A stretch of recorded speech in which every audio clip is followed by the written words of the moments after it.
The next excerpt, you can then tell me as we see it whether the director and choreographer of this actually saw that film that we just saw, which was from 1952.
So do you think Mr. Luhrmann saw the 1952 film?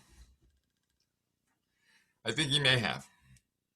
As a matter of fact, I know he did. But that is, I think, one of the most fascinating historical juxtapositions ever done in film.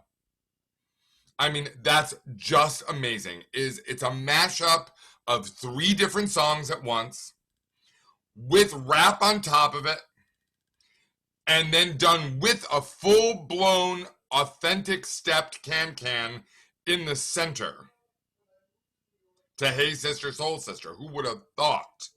It's sort of amazing. And just, it's one of the, I don't go to movies in the theater a lot. I went to see that one in the theater, and I was quivering in my chair. I thought it was fantastic. Here is a more traditional example of what another tradition that's on our agenda in 2 weeks that came from the Folie, which was burlesque. Opera Theater of Detroit is happy to present that lovely newcomer, Miss Gypsy Rose Lee.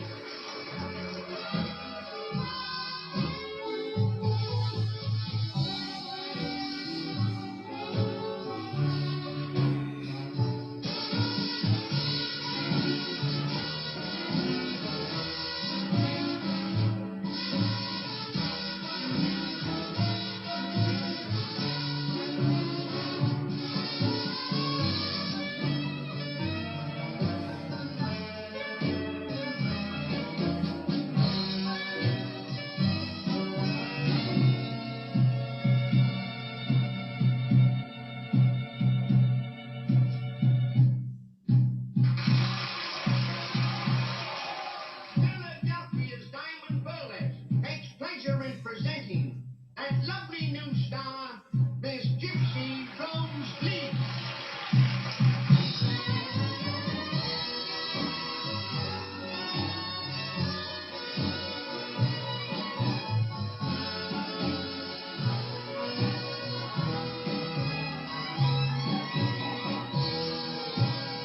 Hello, everybody. My name's Gypsy.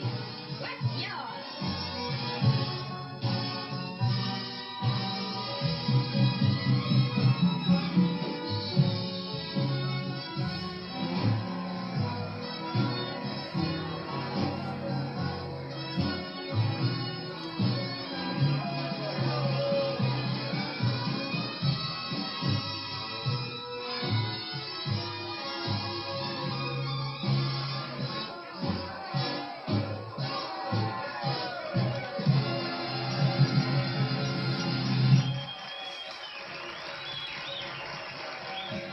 Minsky's world-famous burlesque takes great pride and pleasure in presenting the queen of the striptease, the incomparable Miss Gypsy Rose Lee, in our salute to the new year.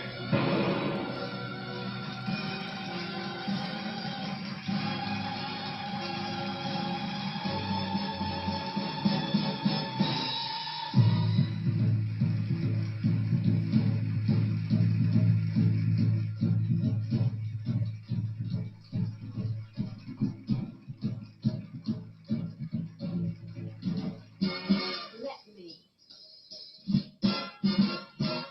entertain you. Let me make you smile.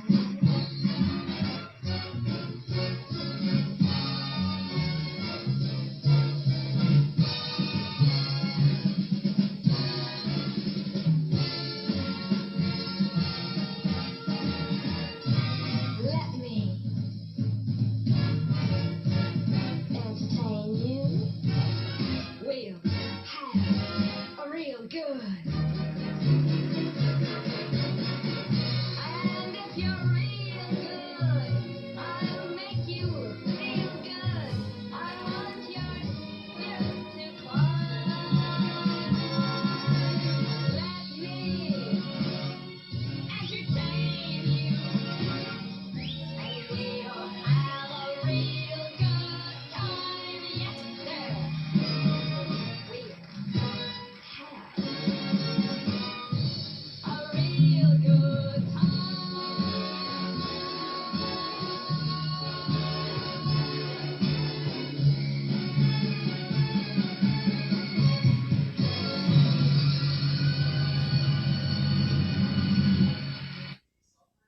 Please welcome the company.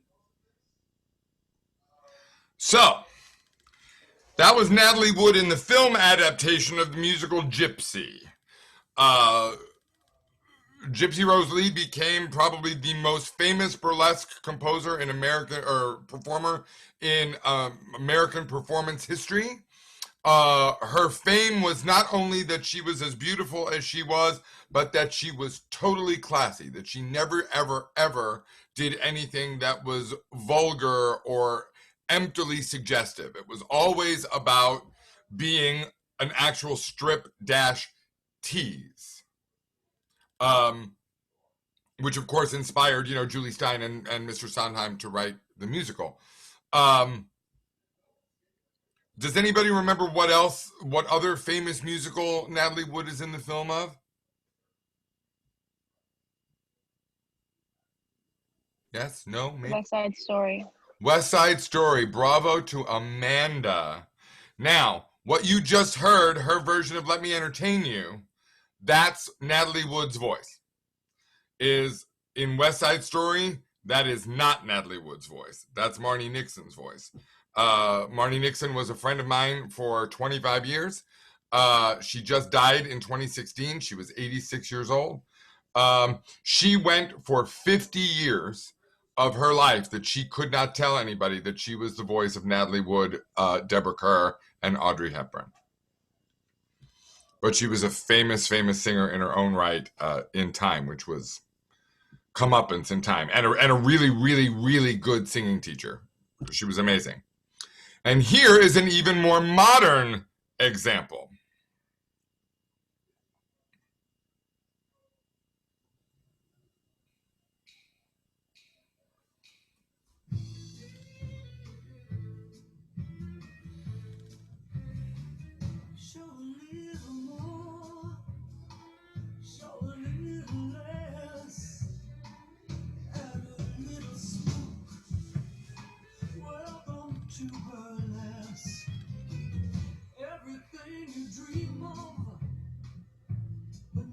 can possess. Nothing's what it seems. Welcome to burlesque. Oh, everyone is buying. Put your money in my hand. If you got a little extra, give it to the band.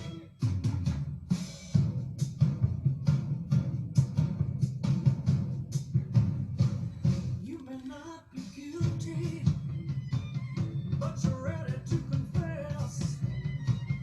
Tell me what you need. Welcome to burlesque. You can dream of cocoa. Do it at your risk. The triplet scratch your mercy, and not your every wish. Yes, it keeps you guessing. So cool and statuesque. Behave yourself, says Georgia. Welcome to burlesque.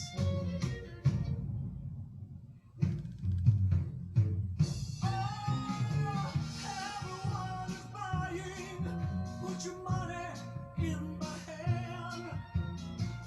If you want a little extra, well, you know where I am. Something very dark is playing with your mind. It's not the end of the days. It's just a bump and grind. Show a little more. Show a little less.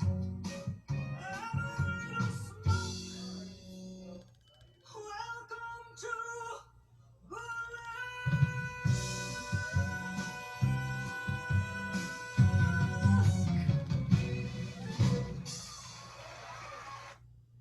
Alhambra Theater of Detroit is happy to present. So I hope you're noticing how much all these things start to pile on each other as to what we adopt from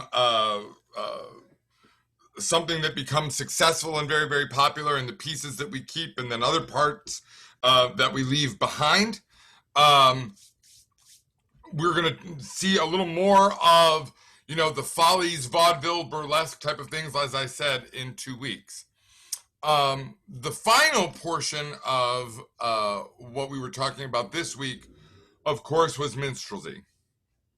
And that was primarily the discussion assignment was for that to share perceptions a little. And I appreciate all of you for what you had turned in. I'm going to single someone out, though, who I think got exactly the point of what my question was, and that was Kiana. For those of you who don't know, Kiana's like a really good writer. Kiana and Avery both are I look forward to their stuff when they turn them in. The point is that I wanted to bring up, and the reason that I put those two clips up, the Washington Post article and the CBS documentary, is it seems that we get in a place where sometimes we are afraid to deal with some of the nastier, more unpleasant parts of the history of anything. One big example, of course, is the Catholic Church. When people talk about the history of the Catholic Church, they all want to tell you about, you know, how many churches they built and how much money they had and how, you know, the great spread of everything. They will not tell you about how many people they killed to do it and what that spread cost in human lives. Only because people tend to like revisionist history. They like to sort of, the term whitewash comes to mind immediately, is to clean these things and sterilize and sanitize these things as if they don't really matter. But Kiana hit one very, very valuable point. And that is if we ignore this, if we don't tell this story, people will forget how deeply rooted in our culture this participation was. is that the nature of, no matter how ugly the manifestation of it, the fascination with African American performing, African American rhythm, African American dancing, African American music, and African American culture. There is no question that it was foundational in the building of the American musical theater.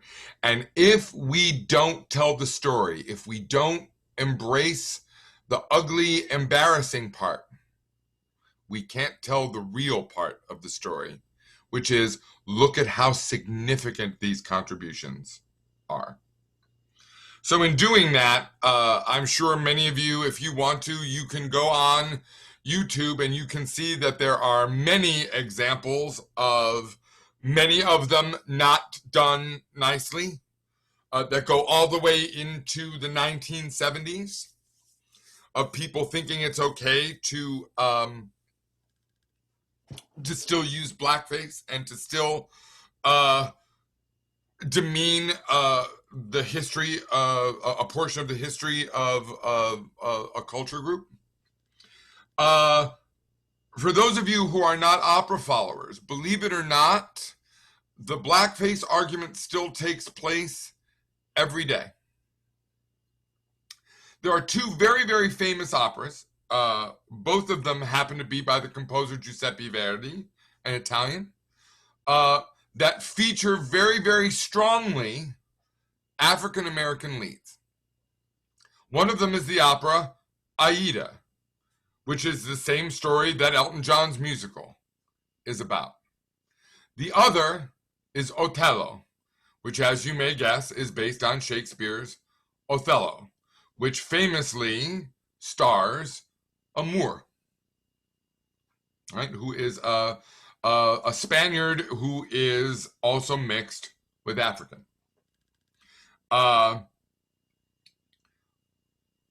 We have now many African American sopranos who could sing the role of Aida. So you almost never see that role go to anyone but a woman of color. However, for some reason, and nobody seems to be able to put their finger on what that reason is, there are not a lot of African American dramatic tenors. And the role of Otello in Verdi's opera requires a dramatic tenor. That's somebody who has sort of a huge, heavy voice and still has high notes. And to do that opera in Europe, and especially in Russia, they are still darkening the skin of non-African American tenors to do that opera.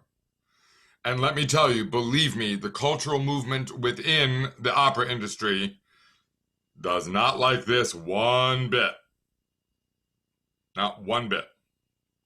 So the theater is changing in very, very small, slow increments, but it is changing. It took, Otello is 120 years old, I think, or something like that now. It's taken some time. So in doing that, I thought to myself, well, I don't need to show you all the things that are not right about the minstrel era and the things that were done. I think it was clear enough in the reading, and I think it was clear enough in the two excerpts that I gave you to discuss. But I did pick a couple excerpts of things that have held on, that they are aspects of what minstrelsy was that held into modern entertainment. Here is the first one.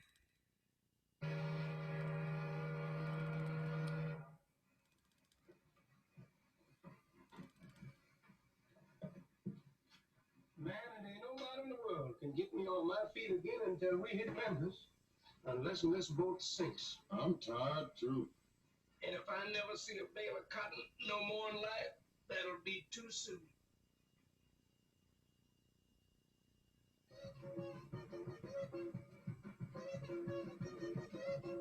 God, I love this man. What's that? Yes, indeed. Them traveling minstrel boys got on in New Orleans.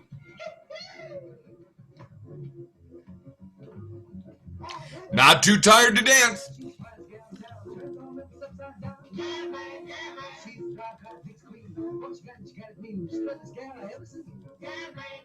You should see her when she gets going. Reminds you of the Mississippi Florida. Are you dog? Baby, the boys is hot enough. Yeah, the boys is hot enough. Well, come on, boys, let's play stuff. Yeah, man. I'm doing rock boy. You can't do no rock boy. And I can't do the rock boy. Yeah, man.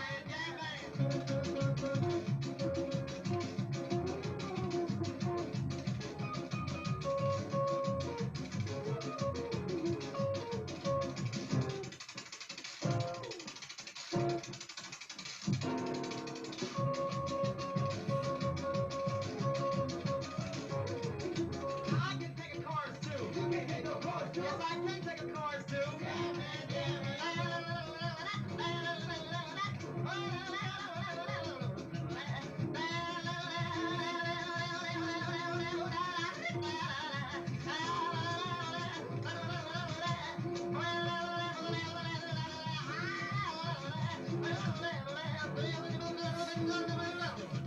I can do some shuffling too. Look out, man, what you gonna do? Coming through. Yeah, man.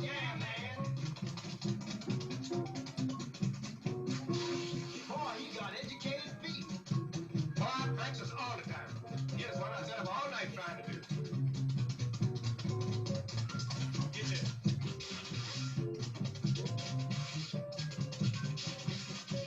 When the boat dock at Memphis, you should get yourself a job in one of the Beale Street cafes. Boy, you've been reading my mind. Watch me go to Beale Street.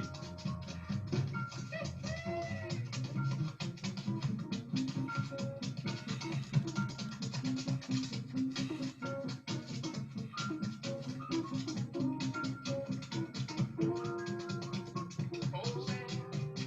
Oh, Sam. Yes, Sam.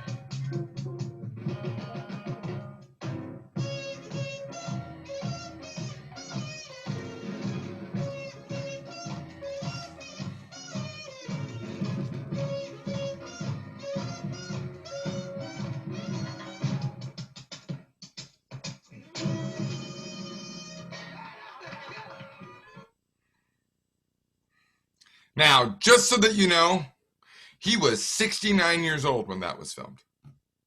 Yeah, he's literally an icon. Yeah. I couldn't have done that when I was 29 years old or 19 years old. And he was doing that at 69 years old. Y'all, he was tapping on sand.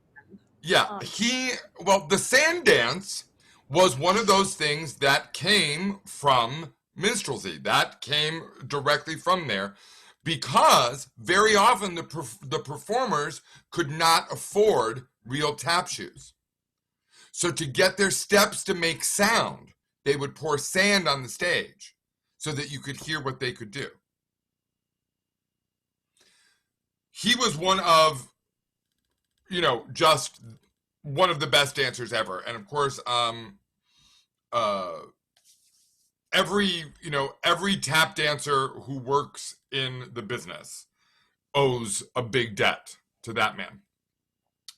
And they called him Bojangles Robinson.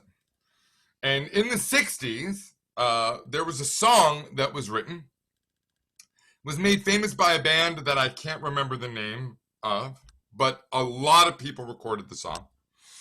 And it was about a guy who was spending a night in a southern jail. And he meets an African-American entertainer, and he asks him his name, and he says that his name is Mr. Bojangles. And the guy looks at him sort of funny, and he says, well, that's what I have to say my name is because there was a murder, and they're looking for they have a suspect, and if I tell them my real name, I'm going to get on the suspect list. I'm just here for working in a bar. So I gave them that name so that they won't look at me funny, so that the minute that they let me out of here, I can get out of town. So it's about a song and dance man who can't really own up to his own identity. Here is the first version. A people. We talk about, because I remember when I wrote the book, yes I can, we talked about all the old friends. Name some of the hoopers that were around in your day. Well, I say Bill Robinson was the greatest. There were a team called Covan and Ruffin. And there was Sammy Van Hurst. Many dancing acts that never made it. Never made it big. That's the thing I feel when you heard me say this, and you know I feel this way. When I do Bojangles, I don't feel that I'm talking about Bill Robinson, but I feel that I'm talking about all the black hoofers who never really made it for one reason or another.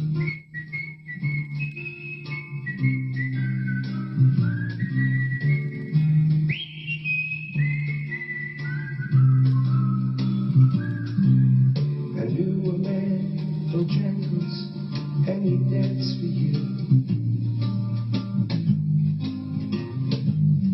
In worn-out shoes, with silver hair, a ragged shirt, and baggy pants. He would do the old soft shoe.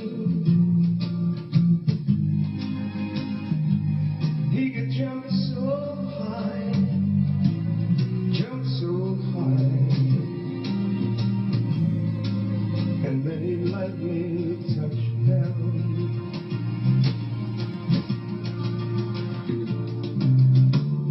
I met him in his cell in New Orleans. I was. Well, I was down and out. He looked to me to be the very eyes of age.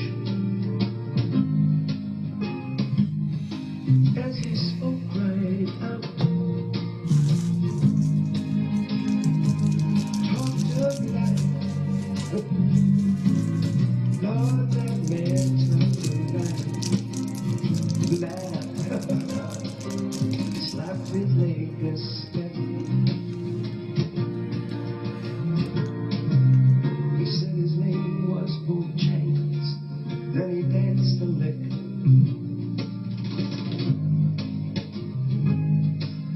Right across the cell, he grabbed his pants, took a better stance, jumped up high.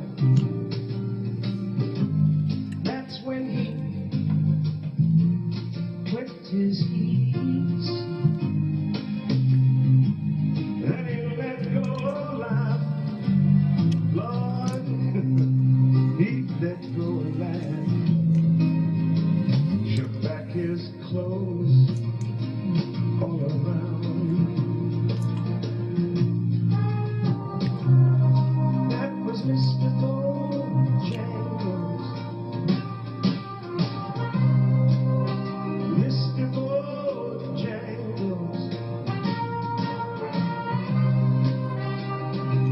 Mr. Bojangles. Lord, he could dance. He told me other times he worked with minstrel shows, traveling around the South. He spoke with tears of 15 years, how his dog and he, they used to travel about.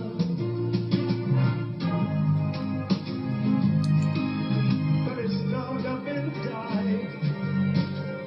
Dog up and died. And after 20 years, he still breathed.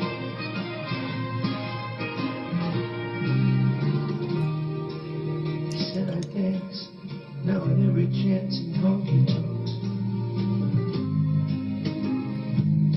For my drinks and chips.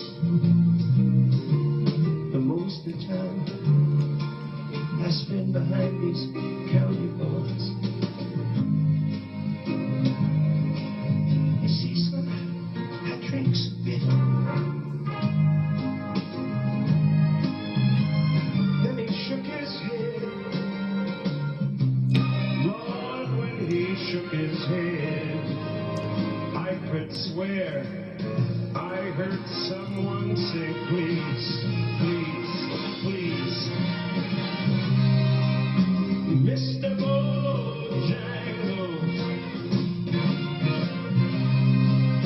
Mr. Bojangles, Mr. Bojangles, come back and dance, dance, please dance, come on and dance now. Mr. Bojangles,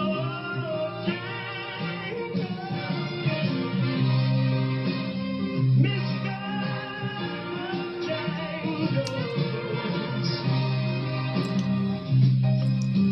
Bojangles, Mr. Bojangles, dance.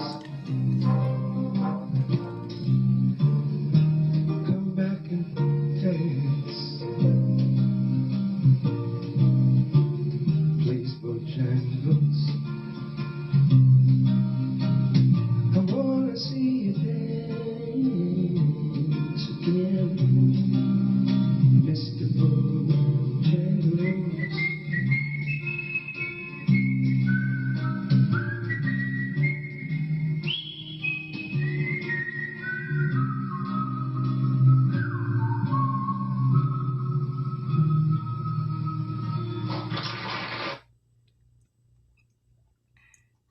So that was done for a television special.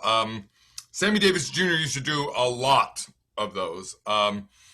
Sammy Davis Jr., besides, I mean, having one of the best voices ever, he's just a magnificent singer. He's a fantastic singer.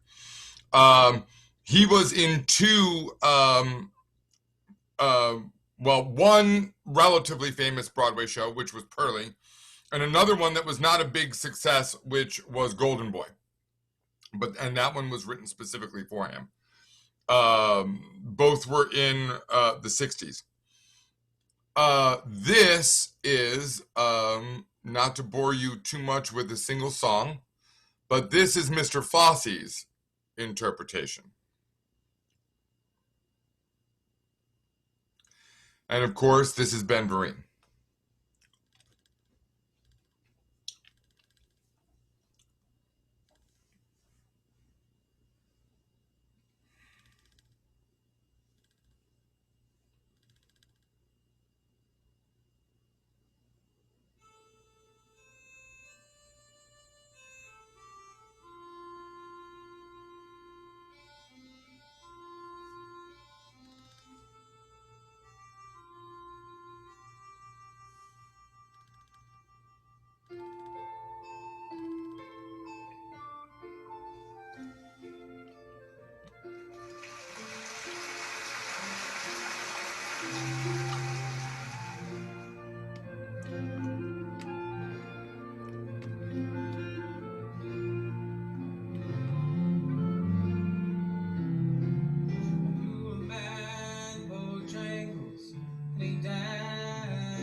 his leg a step.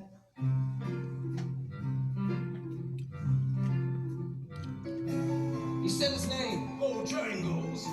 Then he danced across the sand. He grabbed his pants and river stands. Oh, he jumped so high and clicked his heels. He let go, shook back his clothes all around.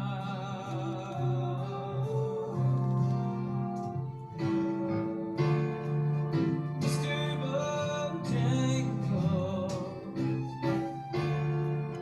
Mr. Bojangles, Mr. Bojangles,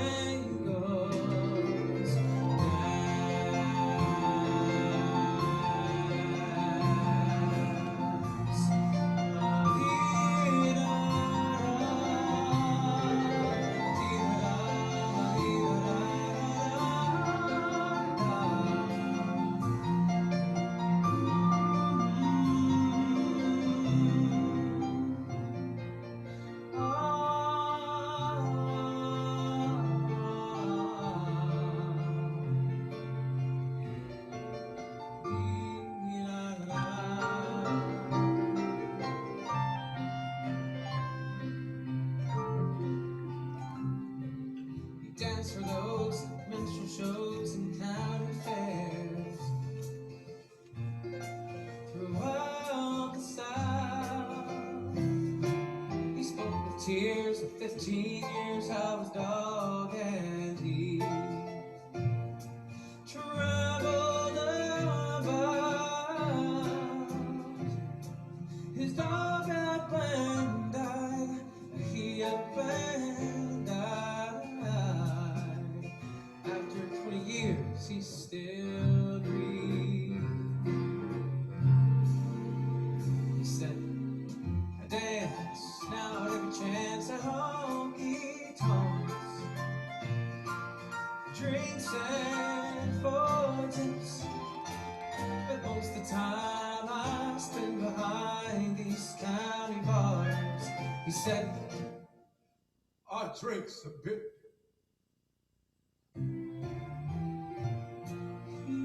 He shook his head, and as he shook his head, I heard someone ask, please, please, Mr. Bojangles,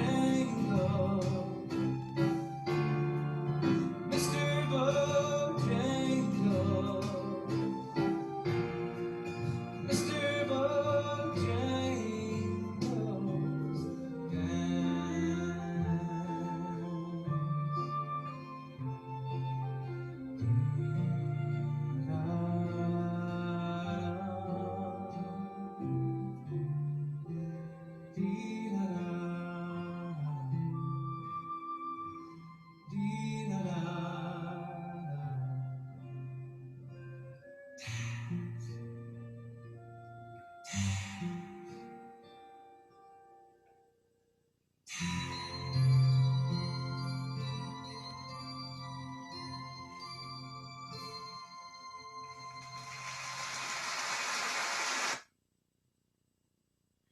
Sort of amazing, huh? I have a hard time trying to figure out whether the Asian dancer is supposed to be Mr. Bojangles when he's young, or whether he's just supposed to be the spirit of dancing that stays alive in him, which is why when he falls and he picks him back up and puts him, but it's amazing to watch. It's beautiful to watch. Now, you know, in the readings, in what they covered about minstrelsy, they showed you what the pattern of those shows very often was. They told you about the interlocutor, who was often the only person in the show who was not in blackface. and then how the musical numbers went, and that there was, Mr. Bones who played the bones.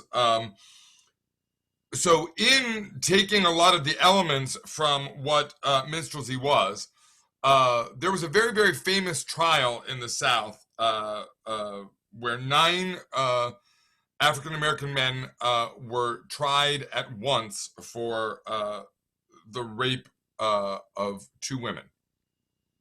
It was in Scottsboro, Alabama. And Cantor and Ebb, believe it or not, of all subjects, they wrote a musical about that. And they used the form of minstrel show to tell the story. This is a first act number from the show, but this is what they used for their Tony performance. Please welcome the company of the Scottsboro Boys.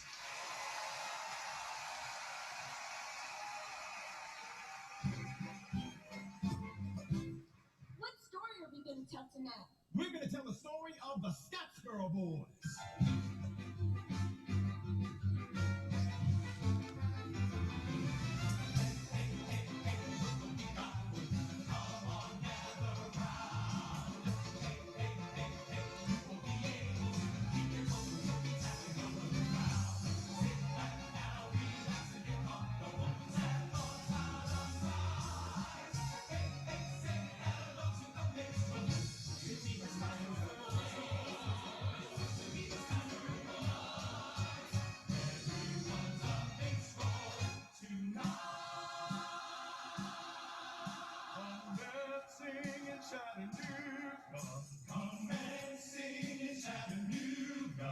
On the Southern Railroad line.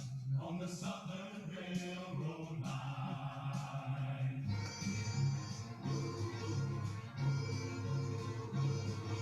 I got up in the morning when my sleep was done, and I felt that cheery tap in the sun.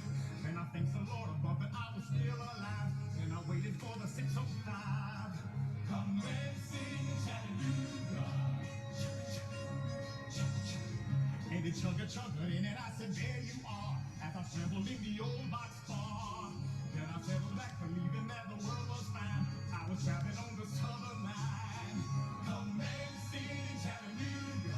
You know, I'm gonna see the world on the Southern Railroad line. It ain't no farther way to travel. And you can take your B&O, and you can take your Santa Fe, and you can take your old Rock Island line, and throw them all away.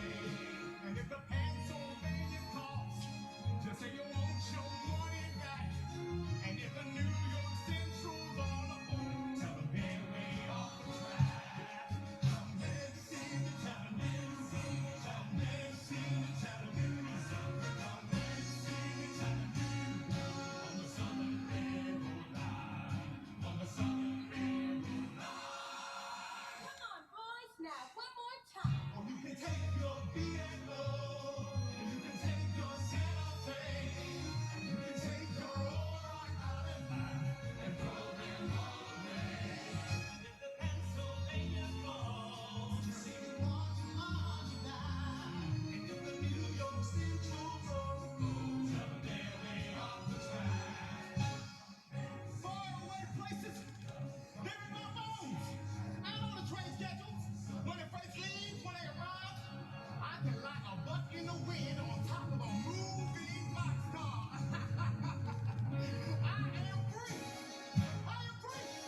Didn't have a long run, but got tons of Tony nominations.